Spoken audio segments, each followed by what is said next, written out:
Hi everybody. Am I audible? Till the end, I'm having a bad cold, so let me know if I'm not audible at any point.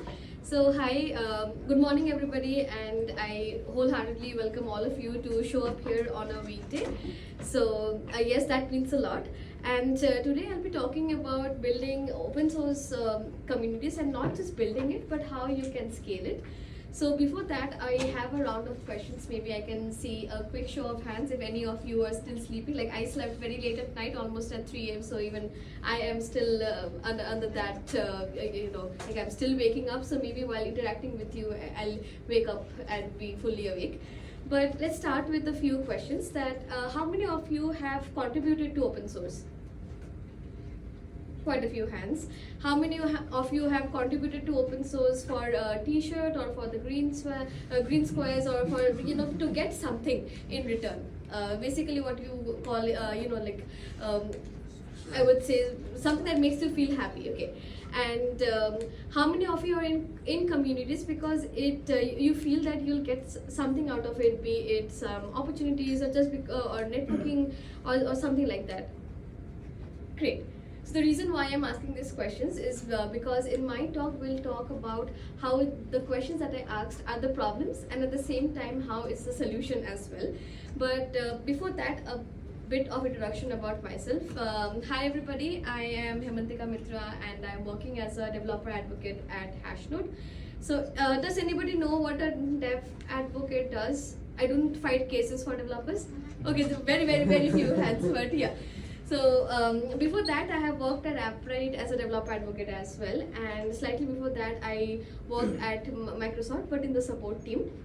And to know more about me, you can go to your terminal and type npx space hello-hemantika. So this is a cool terminal package, like NPM package that I built so that I can show off, especially in these talks.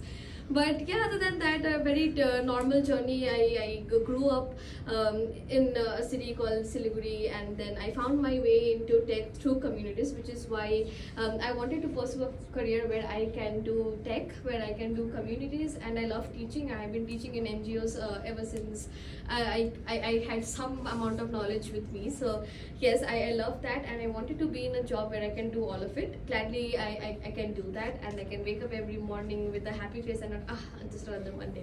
So yes, that's a bit of introduction about me. But let's get straight into the slides. There's not much, I would say, depth that I can give you in the slides, but let's try and have a conversation. If any of you here are community builders, or if you are somebody who is going into communities but you feel that it's not a good investment of your time, that you're not making most out of it, please feel free to share your problems about with me. Maybe I can give you certain suggestions about how to make the best out of it, or which kind of communities that you can go to make the best out of your time. So moving forward, let's go with a bit of a question. That's what's a community. You can find the typical definition on ChatGPT, or you can also find it on your favorite web engine. But in general, communities is not something that's been coined in tech, or it's not something that has been is a term that has been coined in the last few years. But especially in India, since we are in India right now, it existed hundreds of years ago, right, under a banyan tree, where there would be the village panchayat or sarpanchi, and then with him there would be other people who they what would they do? They would go and talk about certain things. Let's say they would talk about certain issues or certain things that bind them together. And similarly, even now that you see communities were bigger then it started getting divided into smaller groups. Let's say some of you might be in Bangalore, but you are not local here, and you're looking for your local cultural festivals. So you'll try to go to those cultural communities where you can find your tribe or your people. Similarly, technical communities are no different. We are all here because we share the common interest of learning, common interest of open source, since we are all here, or maybe the common interest of tech as well. So the communities then and now is no different. But what has changed is the objective. Let's say that Kepler has a different objective for their community. Hashnode has a different objective for their community. For example, if you're in Hashnode, there's a chance that you are somebody who is a technical writer, or you're somebody who is interested about tech or headless CMS in general. So that's the brief of community. I can go on and on, but I'll keep it short for now. And going forward, so since this is about building and scaling a community, you'll see that why are people like me hired in companies and why are we paid? Because companies realize that there need to be a common ground where developers or where like-minded people can join and can talk about a common interest or have shared interests. And they later found that this can also give them some indirect business values, and not that those business values doesn't necessarily have to be monetary in nature, but it can be something as simple as improving the product, getting feedback, or improving developer experience.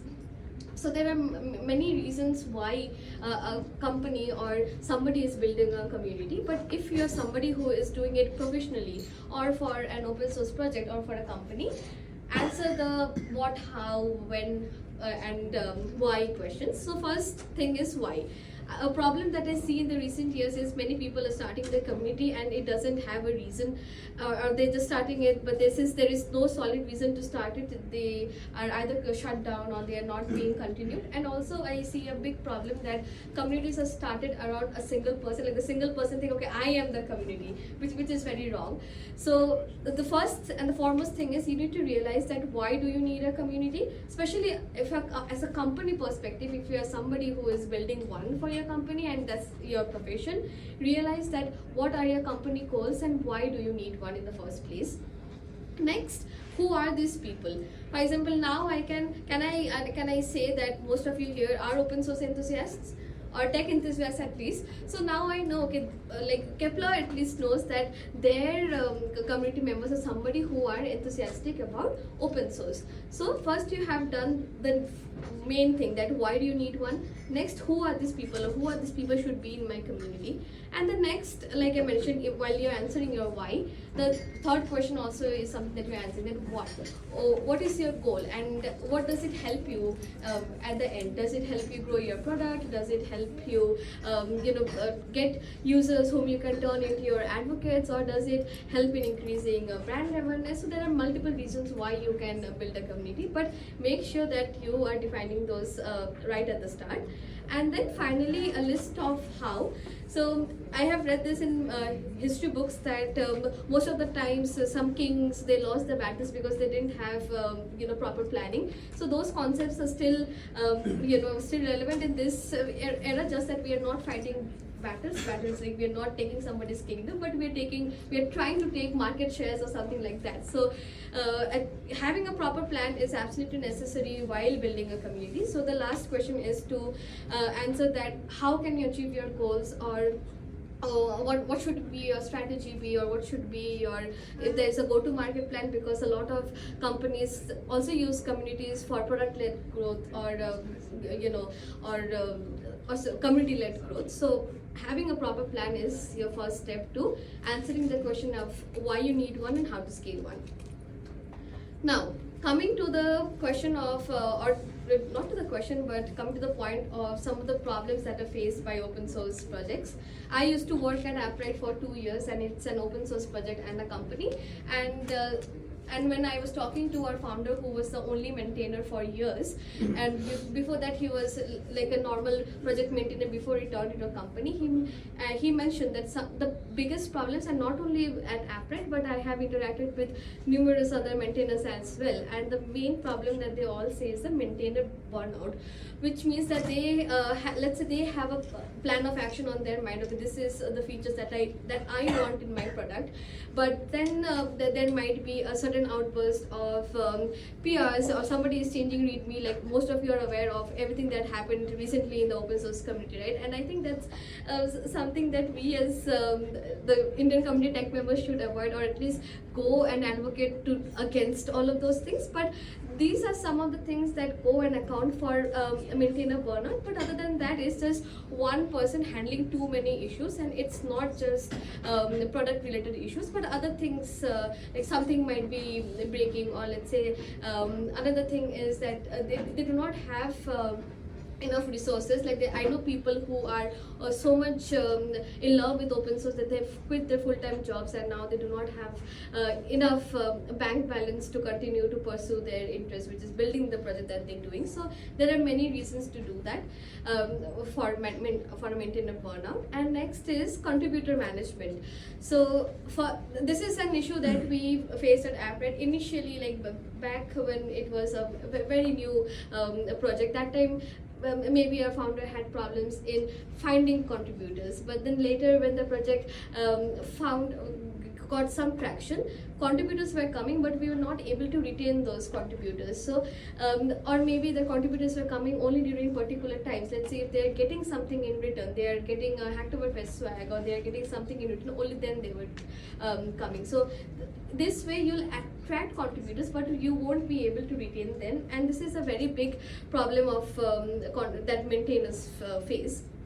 And the last one is managing community expectations. So many people will have a lot of expectations. Like I have faced this a lot, and say that somebody has commented on an issue and they wanted it to be assigned to them at 3 a.m. IST, and which is when I was asleep, and they were like, hey, it's been 6 or 7 hours and you still haven't assigned to me. So these are some of the problems that many maintainers face, and these problems even increase when there's only one maintainer in the project. So this is not something that you can tackle or control in one day. It will require months of planning and months of bringing into certain things into practice. Only then you can fulfill it. But how many of you here knows about the company called Open Source? Only 1 or 2 people. Okay, so what Open Source does is, like, you can go and search it, but they have a portal where you can find a list of open source projects that you have contributed to, and it gives you all other analytics, and they have a proper dev card for that as well. And they have a very active Discord channel. If any of you are interested in open source contributions, you can join that. So that's where you'll see that they also have a channel where they are sharing good first issues, where other people are also sharing issues that are open, let's say web dev issues or mobile dev issues or documentation issues, where you can go and contribute to. So I feel that they have done the contributor management part really well, because when I go to the issues and when I contributed as well, I saw that the issues had proper tags. Probably you must have seen like status, triaging, or needs contributor approval, or some maintainer approval, or something like this. So they have done that part very well.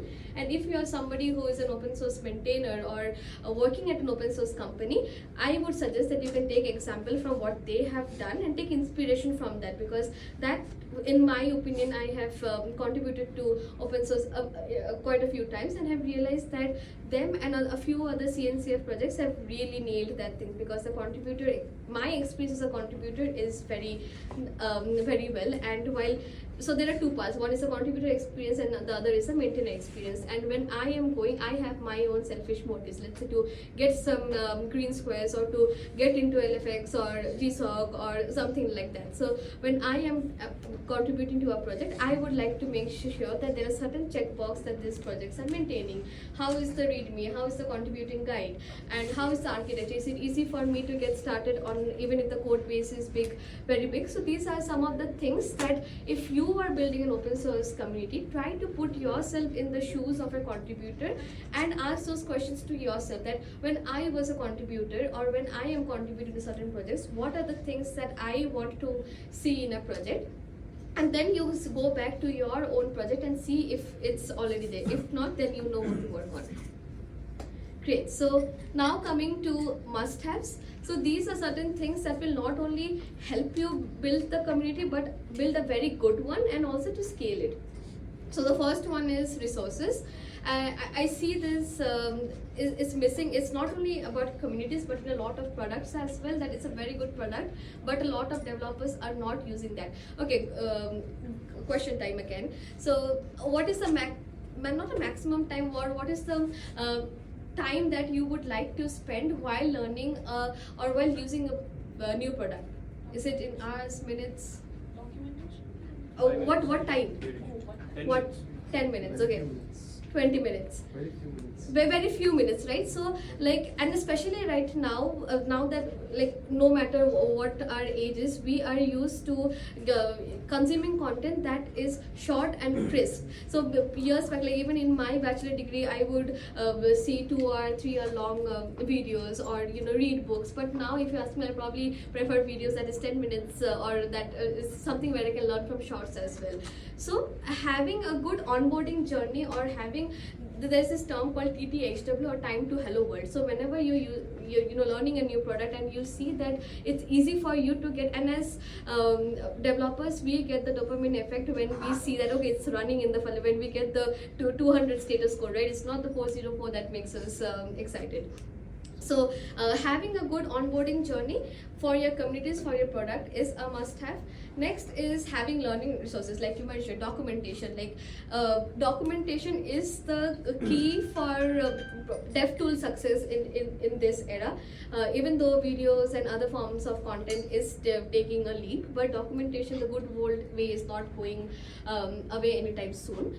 That's there. And also having other types of resources to navigate. Let's say I'm a mobile dev, for example. I would like to see some quick starts in Java, Kotlin, Flutter, or some other languages as well. So having other kinds of resources to navigate. Not only quick starts, but I would also like to know what else can I do with this product. Like okay, I understand that I can build a web application or a mobile application, but what else can I do? Can I put it in my CI/CD pipelines? What else can I do? So some resources like that, be it for your product, because at the end of the day, if you are doing community professionally, you would also want it to lead to some growth for your product. So resources is the first point. Next is contribution guideline. So I have mentioned the oxytocin effect. So I'll give you an example. Like the first time I started contributing to communities was through Microsoft Communities, and I was learning Azure and Microsoft Power Platform, and I would post about it, and yay, I built my first app, and somebody from the Microsoft team would come and say that, wow, congratulations. So I would get, as a college student, I would get that oxytocin effect on me, that okay, somebody, the instant gratification that I posted somebody and there is somebody who is liking my work. And slowly, and without even realizing it, I started building more and more with Microsoft tools, and they didn't even have to come and market to me. So you're getting, and you can probably join the dots of what I'm trying to imply, that especially when a new person is getting onboarded to your community or to your product, and whenever they get that instant gratitude, and it doesn't like what communities these days are trying to do, is they're trying to kind of bribe with swags or something else, but that's not the only way. You don't need to spend some money to get people use a product, but there are other things like simple words of let's say if the maintainer or if the CEO of some company or some product that I'm using is coming and say, hey, I love what you built, I'll be instantly happy and you would want to work more on it. So these are some things, certain things that you can work on, and the best way to do that is you would also want more and more people to get that instant gratification, and the best way to do that is to have a good contribution guideline or to have a good readme. And then also to write proper guidelines of what next, how to. A common problems that not only students but a lot of beginners face is that okay, I have done this, but what next? What else can I do? And then also like forming a peer group. How many of you here know about the virtual coffee community? Just 1 or 2 people. Okay, you need to Google this, because this is one community that is doing community in a very different way. So this is not something that you join, you forget about it, and it stays in your Slack or in your Discord forever, you never join back. So what they do is, initially when you join a Zoom meeting, and only then they invite you to the Slack channel, and on the Slack channel they are tagging you almost every week and asking, hey, what are you doing? Then you see other people learning about something. Then they have things like a study group, like 4 or 5 of you can get into a meeting and study to get your job, or to let's say to crack some exam. And they also have this virtual coffee meetings where they're grouping you into different other calls, and then you're meeting other people. So this is one community that is, even though it's virtual, it is giving you that one-to-one or in-person effect. So if somebody out there is building a community of your own and also for your company, this is one example that I suggest. So 2 examples I've suggested so far, open source and virtual coffee, because these are 2 communities that I contribute and look up to even if after my work hours. and feedback system. So feedback system, be it personal feedback system or be it a feedback system for your company, both works, and both are something that can help you grow as a contributor and help a maintainer or a company company executives also grow their products. So these are the top 3 must-haves that I feel if you can do it well and really well, then you have set a very good foundation, and even after you are not there in the community anymore, your community or company can move forward without you. Next is there's a pyramid that I formed of how to scale a community, and the base is something that is very important and you should do it first, and what you see the top of the funnel is something that should be on your last, or not on a P0 priority list, but on P1 or P2, something that you can do a few months or a years later after your community has formed. And again, this is not the typical Adidas or Nike caps that you wear, the one size fits all. For communities that won't happen. It's different for different communities. Maybe you can take inspiration from those communities, but there is no hard and fast rule that what I am saying right now will work for you. But I have seen that these have been working well for other companies or communities, and you can try and take inspiration. And it also depends a lot on different factors. For example, the audience. If your audience is purely professional, you will find something very different working out for you. For example, you'll only find people active very on weekends, because on weekday they are all busy. And if it's for students, you will find them active maybe for certain things where they're getting an opportunity or where they are getting resources to learn. So it depends a lot on your audience, and also the company or the project or the product goals that you're aligned with. And the first in the base of the pyramid that I have made is availability of good documentation, resources, videos, or any kind of support. For example, if somebody is building with your product and they are looking for something, if they're not finding a good questions on Stack Overflow, they should be able to find it on your Discord or Slack channel. There should be somebody to help them or give them support, because the first thing is to nail the time to hello world, and if it's good and still people are facing problems, then the next step is to have a good support. And not only beginner support, but there are people who might have some other complex supports or some product feature requests as well. So availability of support resources is the base and the most important part of the pyramid. Next, like I mentioned, presence of a forum or channel of anything. Like even in big companies, you will see that they have user groups or forums. Microsoft, Google, I'm not sure about Apple, but Salesforce, Twilio, all of these big companies, products that you are using in your day-to-day life, you will see that they have some forum, both free and paid, where you can go and ask your questions, where you can give your feature requests. And this is how these companies are growing, even though we do not realize it, but there's a lot of back-end works that these companies have been putting on to make it reach at a place that it has. And then at the top of the funnel, you have programs. How many of you are aware of Google Developer Experts or Most Valued Professionals by Microsoft MVP programs? So these are the programs. And have any of you heard about this hub and spoke model? Hub and spoke model, yeah, aviation enthusiasts will probably know about it, but you see this in airports. And not only that, I'll give you a simple explanation of what you do. For example, I am working at a company and I am based out of India, and I want my product or my company to grow in some part of Europe, and there's nobody out there. How do I do that? That's where building an effective program comes into play. Like I gave you an example of GDs and MVPs. So they came up with a very good plan that they'll be providing developers with all the resources. Like what's it makes us happy? If I'm getting some Azure credits, which is probably will cost me $1,000, or OpenAI credits, and I can build my side project. As a developer, it will obviously make me very excited.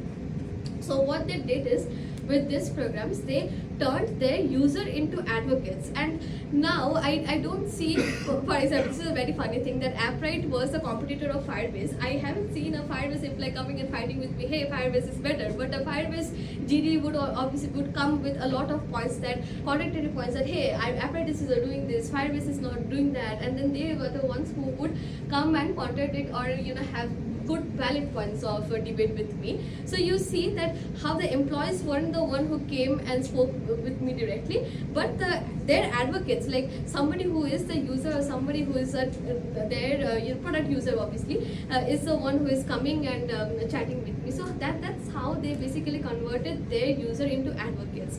And it's not that they didn't invest anything, they invested time, they're hosting like yearly meeters, like even now they had it in Udaipur probably, like for Indian GDs. So these companies, they are investing amount of some resources or some time, and then they are slowly turning them into their advocates. So but it's a big company, they have their own brand name. You're probably working in a company that doesn't have their own brand name. How do you do that? So it's only proper research and reading books. There's a book by Caroline Rico, and it's called Developer Relations, and there are many other books as well where you can learn how to build a program and what works, what doesn't, because most companies have started the ambassador programs but it didn't end well. They didn't know how to continue with it because they might have given flashy things, parties and all of it, but then it didn't end well. So that's something that you need to plan really well, but it can be very effective.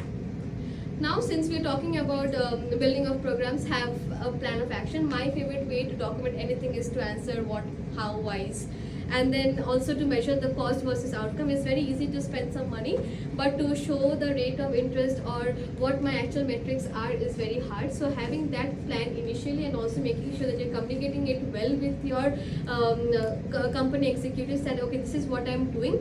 I might not be able to show you numbers in terms of revenue, but I can show you numbers in terms of people who are joining or people who are using the product. And I already spoke about the hub and spoke model. And finally, thorough research of programs is what can help you build a program. But here are some programs, especially open source ones, that you can take example of. Has anybody heard about Kubernetes release Shadow? Anybody who's active in, okay, few of you. If anybody is active in CNCF projects, you can do that. So what is Kubernetes release Shadow? It's basically a very well done release program. Most products have the release, but what Kubernetes did is they took their release program to another step.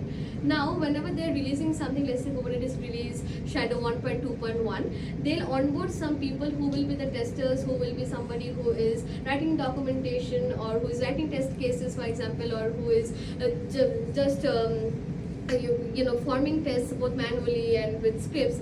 And then what has it given them in return is some contributors who are loyal contributors who are actually invested in the product. They also have a very good feedback system because these are your users. They are the ones who are giving you direct feedback, and also they are reducing the amount of work that employees are doing. Especially in smaller startups, you'll probably have just 20 people in the entire company, and it's a lot of work on you. So if you have external help, people who are directly consumers of your products, if they are the ones helping you, your product or your release is supposed to be having at least lesser number of bugs, if not zero bugs at all. And then you have initiatives like Outreachy. Have anybody heard about Outreachy? Okay, a lot of you. Great. So these are initiatives. It's reserved for people with disabilities or gender inequalities, and that's there. And it's not about outreach. It goes out to other open source programs like GSOC, GSOT, then we have LFX, and I'm not sure of any other programs. There might be many. But what it is helping is, there's a program and there are other projects that are participating in this program. It's helping the projects get what they need. It's helping the students or whoever is participating to upskill as well. And so the company on their behalf is expanding the developer education goals, and the contributor or whoever is participating in these programs, they are also upskilling, which they can add on the resume, and they can have, I have so far most of the people who have participated in outreach are doing good in their career, and I don't, by no means do I say that this is a 100% success rate that you can get from it, but there are definitely good learnings that maybe your college textbooks won't be able to provide. And then Appright Overseas Funds is something that I built from scratch as my first project that I took up while I was in the company. So open source maintainers, the first problem that they face is that they are very passionate of the product that they're building. Maybe they have a few thousand stars as well, but they do not have the money to build with it, or they have probably quit the job, they're day in and day out working with it, and they're not having enough money to sustain themselves. And this was a problem that our founder also faced for a brief time, until he raised a round and then he formed a company. So what I did was I tried to contribute to the open source community, or because that's the route that we come from, and we started this fund. We had around $50,000 allocated, and then we selected 20 projects, and then we gave around $2,500 to each project. And while we did that, we are a very small startup, but then I see that other companies, bigger companies, also taking inspiration from that. Like Spotify started their own, then Google started their own. So in this way, at the end of the day, us both as maintainers and as contributors as well, our goal should be to to make sure that this community is sustaining. So how else can we do that? If you are working at an open source company, or if you are if you are a community builder, you can suggest such programs, something that you think can value both the maintainer and contributor. You can suggest some programs. So these are some of the programs that I listed that you can take inspiration from. And that's pretty much it. So this is something, though I mentioned so many slides of how you can build one, but you cannot expect the results in a day. There is equal amount of sweat and time that you need to give, and it's a byproduct of actions and initiatives. It's not that if you do all of what I mentioned in my slide, your community will be there, healthy and ever growing, but you need to be constantly following up, have some actions and initiatives that is acting as the fuel to your community. So that's all. That's what I would like to end my talk with. And if you have any questions, I am here for a while if you still have time. If not, I am here. I'm more than happy to answer your questions. That's it.